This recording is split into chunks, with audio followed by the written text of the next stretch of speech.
Assalamualaikum warahmatullahi wabarakatuh.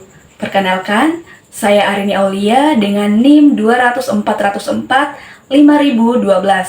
Saya merupakan mahasiswa bimbingan dan konseling Fakultas Ilmu Pendidikan Universitas Negeri Makassar Angkatan 2020. Melalui video kali ini, saya akan mempresentasikan esai yang telah saya buat dengan judul Menilik Isu Kesetaraan Gender Equality dalam Perspektif Pendidikan sebagai tugas akhir dari mata kuliah Psikologi Pendidikan. Kesetaraan gender merupakan prinsip fundamental yang di dalamnya menuntut perlakuan adil dan setara bagi setiap individu tanpa memandang jenis kelamin. Melihat fenomena yang terjadi dalam masyarakat luas saat sekarang ini, sejatinya menggambarkan ketimpangan gender antara laki-laki dan perempuan yang masih belum dapat teratasi dengan baik. Sejatinya, kata gender merujuk pada peran yang dibentuk oleh masyarakat dan perilaku yang dipengaruhi oleh proses sosialisasi yang terkait dengan jenis kelamin, baik perempuan maupun laki-laki. Meskipun terdapat perbedaan biologis di antara keduanya, budaya mempengaruhi cara individu menginterpretasikan perbedaan tersebut sebagai serangkaian norma sosial tentang bagaimana seharusnya individu berperilaku, serta mempengaruhi hak, sumber daya, dan kekuasaan yang dimiliki oleh individu berdasarkan jenis kelamin mereka.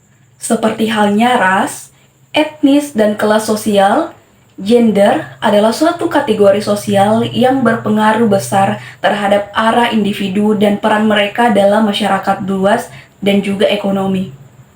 Dalam artian, istilah gender dalam masyarakat seyogyanya diciptakan oleh manusia itu sendiri dalam banyak hal.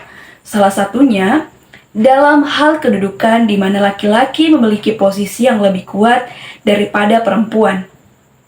Berkaitan dengan budaya patriarki yang masih kuat dalam kehidupan masyarakat, mendorong praktik ketimpangan gender, khususnya terhadap perempuan senantiasa terus dilakukan. Budaya-budaya ini kemudian membentuk stigma dalam masyarakat bahwa perempuan identik dengan perasaan lemah lembut, sopan, dan anggun. Sehingga secara berkesinambungan, budaya yang sudah mengakar selama bertahun-tahun memberikan masyarakat pandangan bahwasanya perempuan tidak sekuat dengan laki-laki dan mereka tidak boleh melakukan pekerjaan berat yang akan menguras tenaga. Dalam hal ini, perempuan seringkali dianggap lemah dan hanya menjadi sosok pelengkap dari si laki-laki. Lebih lanjut, secara terkhusus, pendidikan yang seyogyanya menjadi salah satu instrumen utama dalam pembentukan nilai-nilai dan norma sosial, serta memainkan peran dalam mengubah stereotip dan pemahaman masyarakat secara positif tentang kesetaraan gender, dalam pelaksanaannya pun belum seutuhnya optimal. Isu-isu kesetaraan gender dalam pendidikan masih marak ditemukan. Sebut saja, aksesibilitas dan kesempatan yang adil dalam memperoleh pendidikan. Perlu untuk dipahami bersama bahwasanya hak untuk mendapat pendidikan setinggi mungkin adalah hak setiap orang. Hal ini kemudian diperjelas dalam kebijakan nasional pada Undang-Undang Nomor 20 Tahun 2003 tentang Sistem Pendidikan Nasional yang menyebutkan bahwa kesempatan pendidikan pada setiap satuan pendidikan tidak membedakan jenis kelamin, agama, suku, ras, kedudukan sosial, tingkat kemampuan ekonomi, dan tetap mengindahkan kekhususan satuan pendidikan itu sendiri. Akan tetapi, dalam penerapannya di Indonesia itu sendiri, memicu ketidaksetaraan hak dan peran khususnya kepada perempuan yang kemudian seringkali menghalangi mereka dalam memaksimalkan potensi yang dimiliki. Mungkin saja untuk keluarga yang berada di kelas menengah ke atas, tidak lagi berpandangan secara dangkal terhadap pentingnya pendidikan karena secara ekonomi tentu mereka terbilang mampu untuk menyekolahkan anak-anak mereka. Akan tetapi, bagaimana dengan keluarga yang tergolong kelompok marginal atau kelompok kelas bawah? Tentu, Mereka masih terpenjara dengan stereotip negatif yang berkembang secara luas di masyarakat, ditambah lagi dengan kondisi-kondisi ekonomi yang tidak mendukung. Dalam kasus di mana ada anak laki-laki dan perempuan dalam kelompok tersebut, pihak keluarga tentu akan memberikan prioritas utama kepada anak laki-laki untuk melanjutkan pendidikan, karena mereka dinilai memiliki kemampuan untuk menafkahi keluarga, sedangkan anak perempuan hanya akan bekerja di rumah, mengurus keluarga dan juga anak. Pandangan ini seyogyanya secara tidak langsung mendiskriminasi para kaum perempuan di dalam memperoleh haknya untuk mendapatkan pendidikan yang layak dan juga bermutu. Sehingga tak jarang pada akhirnya membentuk princess mentality bagi sebagian perempuan yang menganggap bahwasanya tugas perempuan hanyalah menunggu seorang laki-laki akan datang untuk menikahinya.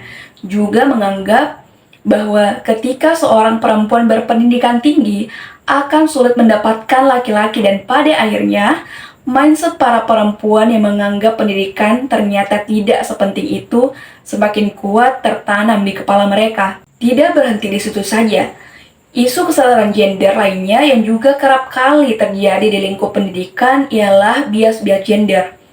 Ironisnya, bias gender ini berlangsung dan disosialisasikan bukan hanya di lingkungan sekolah saja, akan tetapi juga di lingkungan keluarga. Misalnya saja, jika di rumah seorang ibu ataupun pembantu rumah tangga, dalam hal ini adalah perempuan, yang selalu melaksanakan tugas rumah tangga seperti memasak, mencuci, dan menyapu, maka secara tidak langsung dapat memunculkan pemahaman kepada anak-anak bahwasanya pekerjaan rumah tangga hanya bisa dilakukan oleh perempuan saja. Sedangkan untuk pekerjaan-pekerjaan berat lainnya seperti memperbaiki perabotan atau mengerjakan proyek perbaikan rumah adalah tugas seorang ayah ataupun laki-laki. Kemudian, di lingkungan sekolah masih banyak ditemukan buku pelajaran yang memuat kurikulum bias gender. Banyak gambar dan representasi kalimat yang ditemukan tidak menggambarkan kesetaraan gender dengan benar. Misalnya, pekerjaan menjadi pilot senantiasa digambarkan seorang laki-laki, karena hal tersebut membutuhkan keterampilan dan keunggulan dari segi aspek fisik yang dalam hal ini lebih banyak memuat ciri-ciri laki-laki itu sendiri. Tidak hanya itu, seringkali guru yang masuk ke dalam kelas untuk mengajar lebih dominan perempuan, kemudian memunculkan paradigma kepada siswa bahwasanya tugas mengasuh dan mendidik sejatinya tidak pernah bisa terlepaskan dari sosok perempuan. Sedangkan posisi laki-laki pada umumnya menempati posisi kepala sekolah ataupun jabatan struktural yang lebih tinggi ketika berada di sekolah. Perlu untuk dipahami bersama bahwasanya kesetaraan gender dapat tercipta apabila pendidikan telah mampu memenuhi tugas dasar yang dimilikinya, yakni mampu mewujudkan suasana belajar dan proses pembelajaran agar setiap individu dapat secara aktif mengembangkan potensi dirinya untuk memiliki kekuatan spiritual, keagamaan, pengendalian diri, kepribadian, kecerdasan, akhlak mulia, serta keterampilan yang diperlukan dirinya, masyarakat, bangsa, dan juga negara. Adapun pendidikan dapat dikatakan berhasil mewujudkan kesetaraan gender apabila telah memuat ciri-ciri seperti 1. Setiap jenis kelamin, baik perempuan maupun laki-laki, tingkat ekonomi, asal sosial, latar belakang politik, keyakinan agama, serta letak geografis pada umumnya harus diperlakukan dan diberi kesempatan yang sama dalam pendidikan. Kedua, pendidikan yang merata, adil, serta demokratis tanpa memandang jenis kelamin adalah tujuan yang harus dikejar. Ketiga, adanya perubahan kurikulum pendidikan yang bersifat inklusif yang dalam hal ini mencerminkan kontribusi serta peran laki-laki dan perempuan baik dalam bidang sejarah, sains, seni, budaya, dan lain sebagainya. Keempat, adanya keselarasan materi pelajaran dengan potensi dan minat masing-masing individu.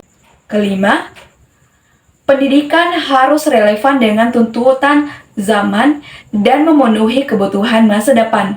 Nah, dalam konteks ini, tujuan pendidikan yang diberikan kepada individu adalah agar mereka dapat mengaktualisasikan diri dengan baik di masa depan sesuai dengan perkembangan zaman, sehingga mereka akan memiliki kesempatan yang sama untuk mengembangkan potensi yang dimiliki. Dengan demikian, kesetaraan gender perlu untuk ditegakkan karena memiliki dampak positif khususnya pada perkembangan dunia pendidikan itu sendiri dan pada setiap individu yang ada di dalamnya. Dengan mengedepankan kesetaraan gender dalam dunia pendidikan khususnya, tentu kemudian akan memunculkan stereotip positif di mana laki-laki tidak akan merasa unggul daripada perempuan. Kemudian, perempuan juga tidak akan merasa dimarginalkan ataupun posisinya lebih rendah daripada laki-laki.